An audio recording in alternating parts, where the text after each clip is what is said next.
할리우드 영화 속 최고의 캐릭터 17위 메리 포핀스의 줄리 앤드루스와 에밀리 블런트. 미국의 케이블 TV 회사인 디렉티브이가 회원들을 대상으로 할리우드 영화 속 최고의 캐릭터에 대해 조사했는데 그 결과 베스트 17을 정리해 17회에 걸쳐 제공하도록 하겠습니다. 오늘은 베스트 17 중에 17위를 차지한 메리 포핀스와 메리 포핀스 하면 대표적으로 떠오르는 줄리 앤드루스와 에밀리 블런트에 대해 알아보도록 하겠습니다. 트래버스의 메리 포핀스. 17위를 차지한 메리 포핀스는 호주 출신 영국 작가 P.L. 트래버스가 쓴 소설로 조지 5세 시절 런던을 배경으로 한 작품입니다. 우산을 타고 날아온 보모인 메리 포핀스가 뱅크스 씨 집 남매들을 양육하면서 벌어지는 소동으로 1934년에 시리즈의 첫 권 메리 포핀스가 나왔습니다. 1988년에 메리 포핀스와 이웃집이 나오기까지 50여 년에 걸쳐 총 8권을 집필, 출판했습니다. 이 소설 시리즈를 원작으로 하여 다양한 작품들이 제작되었는데 가장 유명한 것은 1964년 디즈니에서 제작한 뮤지컬 영화 메리 포핀스와 이를 바탕으로 만든 뮤지컬 메리 포핀스입니다. 이 작품이 성공해 메리 포핀스라는 단어는 영국에서 훌륭한 보모의 대명사처럼 쓰이는데 영국 신문에 메리 포핀스를 찾습니다라는 광고가 실린 적이 있는데 좋은 보모를 찾는 광고였다고 합니다. 메리 포핀스의 모티브는 작가 트래버스를 어릴 때 돌보아준 보모인데 이 보모는 외출을 했다 돌아온 후 아이들에게 재미있는 이야기를 해주었다고 합니다. 그러나 중요한 순간에 아이들은 들어도 이해하지 못하기 때문이라는 이유로 이야기를 중간에 그만두었다는데 메리 포핀스와 뱅크스 집안 아이들 사이의 밀당은 여기에서 비롯된 것으로 보입니다. 메리 포핀스는 남의 집 고용인으로 일하지만 매우 도도하고 자존심이 강해 집의 안주인에게 늘 꼬박꼬박 말대답을 하며 마음에 안 드는 사람은 가차없이 마법으로 해치워버립니다. 예를 들어 시리즈 두 번째 작품에서 핀잔을 준 거만한 여성을 골탕 먹이려고 그 여자가 키우던 새장 안에 갇혀있던 새를 풀어주고 대신 여자를 새장 안에 가두어 하늘로 날려버립니다. 또한 항상 아이들이 겪는 신비한 일에 대해 절대로 자신의 입으로 그것을 인정하지는 않으며 오히려 아이들이 헛소리를 하고 있다고 잡아떼기 일쑤입니다. 우리에게 익숙한 영화 속의 예쁘고 성격 좋은 줄리 앤드루스, 에밀리 블런트와 달리 원작에서는 나무 인형을 연상하게 하는 마른 몸매의 큰 손발, 작고 파란 눈을 가지고 있다고 묘사됩니다. 좋은 보모의 대명사로 쓰이지만 원작을 보면 흔히 생각하는 이상적인 보모의 덕목과 거리가 먼 성격을 가진 인물로 도도한 것은 물론 아이들에게 면박을 주고 불친절하며 기분에 따라 대하는 경향이 있습니다. 그리고 공주병이 심각한 수준이라 자신을 완벽한 여성이라고 칭할 정도로 대단한 미인이라고 스스로 생각하고 있기 때문에 자신을 비하하는 것을 못 견디며 특히 외모를 비하하면 매우 화를 냅니다. 그러나 친한 사람을 만나면 아주 상냥하게 말해 평소와 완전히 달라지는데 계속 읽다 보면 기본적으로 아이들을 잘 챙겨주며 마음씨가 선하고 따뜻한 사람이라는 것을 알 수 있습니다. 디즈니의 뮤지컬 영화 메리 포핀스. 이 소설을 원작으로 한 영화로는 1964년에 디즈니에서 제작한 뮤지컬 영화가 가장 유명한데 감독은 로버트 스티븐슨이며 줄리 앤드루스와 딕 반 다이크가 주연을 맡았습니다. 영국 런던의 브리티시 뱅크에 다니고 있는 조지 뱅크스, 여성 참정권을 주장하고 다니는 그의 아내 위니프레드 뱅크스, 매번 유모들을 쫓아내는 말썽꾸러기 아이들 제인과 마이클이 주인공입니다. 그날도 아이들은 유모 몰래 사라져버리고 유모는 더 이상 못 참겠다며 가방을 싸들고 집을 나서는데 집으로 돌아오던 뱅크스 부인은 유모를 말려보지만 소용이 없었습니다. 결국 유모는 뱅크스 집을 떠나고 그제서야 아이들이 돌아오는데 뱅크스 씨가 신문에 유모를 구한다는 기사를 내려고 하자 아이들은 자신들이 원하는 유모의 조건을 적어가지고 옵니다. 붉은 뺨을 하고 있어야 하고 재미있는 놀이를 많이 알고 있는 유모를 원한다는 것이지만 뱅크스 씨는 이 종이를 찢어버립니다. 다음날 면접을 보려고 많은 사람들이 몰려오지만 우산을 타고 내려온 메리 포핀스의 바람에 모두들 날아가 버리고 뱅크스 씨는 얼떨결에 메리 포핀스를 유모로 정하게 됩니다. 아이들은 가방에서 옷걸이, 화분 등 이것저것을 꺼내는 메리 포핀스를 보며 신기해하는데 메리 포핀스와 노래를 부르며 방을 치웁니다. 또한 굴뚝 청소부 버트와 함께 그림 속 축제가 열리는 마을로 여행도 가고 웃으면 붕 뜨는 알버트를 만나 함께 웃으며 즐거운 시간을 보냅니다. 그러던 어느 날 아이들은 아버지를 따라 브리티시 은행에 가게 되는데 그곳에서 마이클이 가진 이 펜스 때문에 소동이 벌어지게 됩니다. 월트 디즈니가 원작 소설의 팬이라 적극적으로 제작을 추진했지만 원작자인 트래버스가 영화로 만들어지는 것을 좋아하지 않아 디즈니는 무려 23년에 걸쳐 설득을 했다고 합니다. 영화 크랭크잇 이후에도 트래버스는 캐스팅과 각색에 대해 여러 불만을 표시해 로버트 스티븐슨 감독이 애를 먹었으며 만들어진 영화도 마음에 들지 않아 싫어했다고 합니다. 트래버스가 싫어했던 부분은 원작에서 메리 포핀스가 보여주는 못된 성격이 없어지는 것과 뮤지컬 씬의 삽입, 애니메이션 씬의 삽입이었습니다. 특히 애니메이션이 들어가는 것 자체를 아주 싫어했으며 영화 제작이 완료되고 나서도 애니메이션 씬의 삭제를 계속해서 요청했지만 받아들여지지 않았다고도 합니다.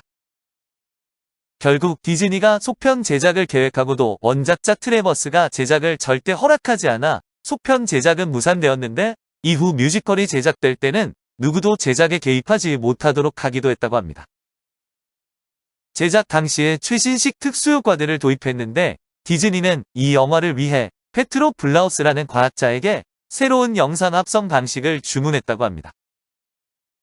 여기에 셔먼 형제의 재치 있는 음악이 더해져 화려하고 볼거리 넘치는 작품이 탄생했는데 제작비 600만 달러를 훨씬 뛰어넘는 1억 200만 달러를 거둬 대박 흥행에도 성공을 했습니다. 메리 포핀스 하면 떠오르는 줄리 앤드루스. 줄리 앤드루스는 영국의 배우 겸 가수, 작가로 1964년 뮤지컬 영화 메리 포핀스의 메리 포핀스, 1965년 뮤지컬 영화 사운드 오브 뮤직의 마리아로 널리 알려졌습니다. 피아니스트였던 줄리의 어머니인 바마라 워드 웰스는 교사와 결혼했으나 테드 앤드루스와 눈이 맞아 이혼했는데 테드 앤드루스가 줄리의 재능을 알아보았다고 합니다. 그는 런던 콘 린맨 스쿨의 교사 릴리안 스타일스 알렌에게 레슨을 받도록 해 줄리의 재능이 깨어나는데 줄리는 릴리안을 제3의 부모라고 칭하며 많은 영향을 받았음을 드러냈습니다. 릴리안은 줄리가 모차르트와 로시니 오페라 아리아를 부를 수 있다면서 오페라 가수가 되기를 바랬지만 줄리는 원치 않았고 1945년부터 부모의 도움으로 뮤지컬 무대에 오르기 시작했습니다. 1948년에는 BBC의 라디오, 텔레비전 프로그램에서 뮤지컬 에피소드를 공연했으며 당시 국왕이었던 조지 6세를 위한 공연에서 13살이라는 최연소의 나이로 독창을 한 영상도 남아 있습니다. 그녀는 1954년 19세 때 영국 뮤지컬 더 보이프렌드의 뉴욕 브로드웨이 초연에서 여주인공으로 무대에 올라 비평가들의 찬사를 받으며 성공적으로 미국 무대에 데뷔를 했습니다. 그리고 계약이 만료될 무렵에 뮤지컬 마이 페어 레이디의 오디션 제안을 받고 여주인공인 일라이자 둘리틀 역에 발탁되었는데 마이 페어 레이디는 그해 브로드웨이 대응행작이 되었습니다. 또한 다른 뮤지컬들의 오디션을 보러 다녔을 때 그녀의 재능에 감탄한 리처드 로저스와 오스카 해머스타인이 TV 뮤지컬 신데렐라의 캐스팅에 1억이 넘는 미국인들에게 눈도장을 찍었습니다. 1960년에는 뮤지컬 캐멀라트에서 기네비어 왕비역으로 출연해 리처드 버튼, 로버트 굴렉과 호흡을 맞췄는데 나중에 리처드 버튼은 줄리를 가장 좋아하는 배우였다고 회고를 했답니다. 1963년 브로드웨이에서 어마어마한 흥행을 기록한 마이 페어 레이디가 영화화될 당시 잭 워너는 줄리가 영화 출연 경험이 없다는 이유로 그녀 대신 스타성이 높은 오드리 헵번을 선택했습니다. 마이 페어 레이디의 출연이 불발되고 그녀에게 찾아온 기회가 바로 디즈니가 기획하던 뮤지컬 영화 메리 포핀스였는데 당시 줄리는 브로드웨이의 뮤지컬 캐멀라트를 공연하던 중이었습니다. 당시 줄리는 무대 연출가 토니 월턴과 결혼해 임신 중이라 메리 포핀스 역을 거절했으나 디즈니는 그녀가 출산할 때까지 기다려 딸을 출산한 이후에 출연하게 됩니다.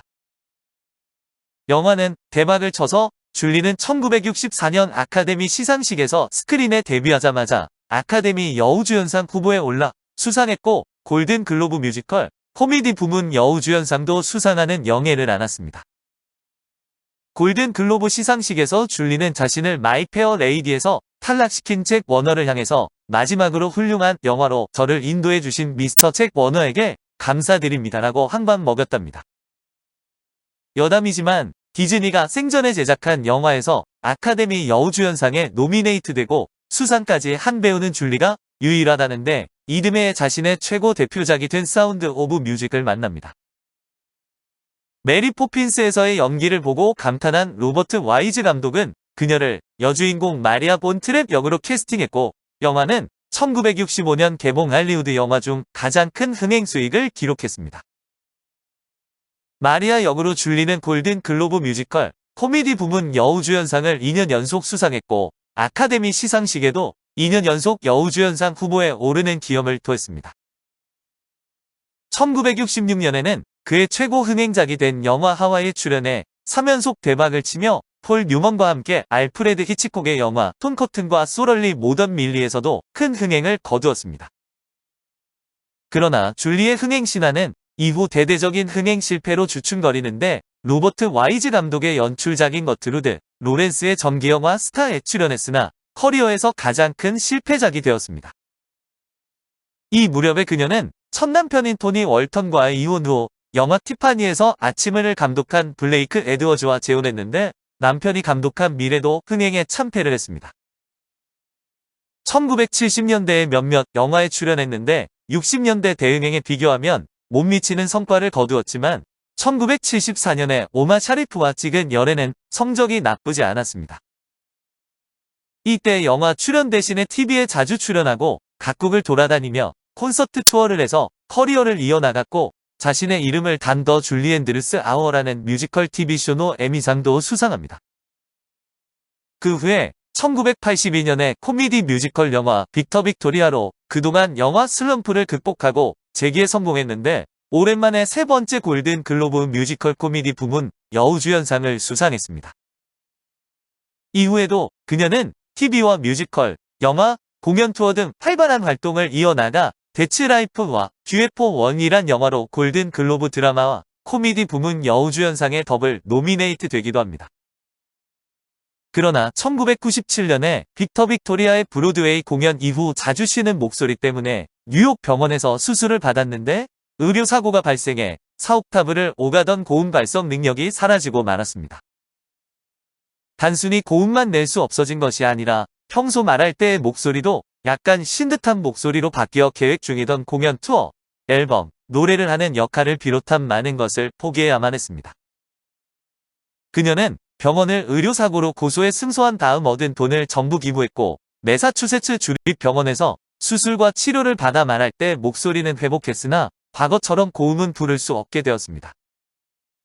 그녀는 2000년에 엘리자베스 2세에게 여성 기사자 귀인 대임 칭호를 엘리자베스 테일러와 함께 받았고 2002년에는 가장 위대한 영국인 100명에서 59위에 선정되기도 했습니다. 2001년에는 프린세스 다이어리에 출연해 아름다운 목소리를 잃었지만 건재함을 과시했고 이 영화의 성공으로 젊은 세대들도 그녀의 이름을 알게 된 계기가 되었습니다. 나이가 들면서 디즈니에 관련된 일들을 하게 되어 2004년 드림웍스가 제작한 슈렉2에서 피오나 공주의 어머니인 릴리안 왕비의 성우를 맡기도 했고 속편에서도 같은 역으로 출연했습니다. 2015년 아카데미 시상식의 음악상 시상자로 나섰는데 사운드 오브 뮤직 개봉 50주년 기념을 맞아 주인공이었던 줄리에게 헌정하는 공연을 레이디 가가가 원키로 소화해 화제가 되기도 했습니다. 2018년에는 무려 50여 년 만에 메리 포핀스의 후속작 메리 포핀스 리턴즈가 개봉되었는데 전편에 출연한 일부 배우들이 카메오로 출연했지만 주인공을 맡았던 그녀는 카메오도 고사했다고 합니다. 건강상의 문제라는 설도 있었지만 메리를 맡은 후배 에밀리 블런트가 자신 때문에 가려져서는 안 된다고 생각해 거절했다고 밝혔답니다. 메리 포핀스 리턴즈와 에밀리 블런트 2018년에 선보인 메리 포핀스 리턴즈는 메리 포핀스 이후 54년 만에 개봉한 속편으로 25년 후가 배경으로 성장한 뱅크스가 아이들과 메리 포핀스 이야기가 그려졌습니다. 롭 마셜이 연출하고 엣지 오브 투모로우로 알려진 에밀리 블런트와 뮤지컬 해밀턴의 작곡, 작사가 겸 배우인 린 마누엘 미란다, 그리고 배 위쇼가 출연을 했습니다. 역사에 남을 걸작으로 불리는 전편보다는 못하지만 나름대로 좋은 평을 받았는데 특히 에밀리 블런트의 호연이 돋보였다는 의견이 많아 지루해질 수 있던 영화를 뛰어난 연기로 살렸다고 평가받았습니다. 특수효과와 영상미에 대해서도 호평이 많은데 특히 아이들의 목욕신과 마지막 풍선신의 분위기와 영상미가 좋은 평가를 받았고 사운드 트랙도 괜찮은 평가를 얻었습니다. 영화에서 메리 포핀스 역할을 한 에밀리 블런트는 영국 출신의 배우로 학창시절 에든버러 프린지 페스티벌에서 뮤지컬 연극을 하다 캐스팅 에이전트의 눈에 띄었다고 합니다. 그 다음 해에 주디 덴치와 함께 연극 무대에 오르며 배우로 정식 데뷔를 했는데 연극 무대를 시작으로 각종 TV 영화, 미니시리즈, TV 시리즈, 극장 영화에 출연하며 연기 경험을 쌓았습니다. 그러다 영화 악마는 프라다를 입는다를 통해 국내외 인지도가 크게 올랐으며 이후 꾸준히 작품 활동을 하며 할리우드에서 활발히 활동하는 배우 중 한 명으로 자리매김을 하고 있습니다. 연기력이 출중한 배우로 유명한데 악마는 프라다를 입는다에서 까칠하지만 본업을 잘하는 영국인 비서 역할, 엣지 오브 투모로우에서 베테랑 군인 역할을 했습니다. 또 한 걸 온 더 트레인에서 기억이 불온전한 알코올 중독자 역할, 메리 포핀스 리턴즈에서 도도하지만 다정한 보모인 메리 포핀스 역할을 잘 소화해내는 등 넓은 연기 스펙트럼을 보유하고 있습니다. 캐릭터에 따라 목소리 톤, 억양 등을 자유자재로 바꿀 뿐만 아니라 역할에 따라 연기를 위해 고강도의 무술 훈련, 무용 훈련, 보컬 트레이닝을 받는 등 직업 정신이 대단한 배우입니다. 오늘은 미국 디렉티비가 조사한 할리우드 영화 속 최고의 캐릭터 17위 메리 포핀스와 줄리 앤드루스, 에밀리 블런트에 대해 알아보았는데 다음에는 16위를 차지한 에린 브로코비치와 줄리아 로버츠에 대해 알아보도록 하겠습니다.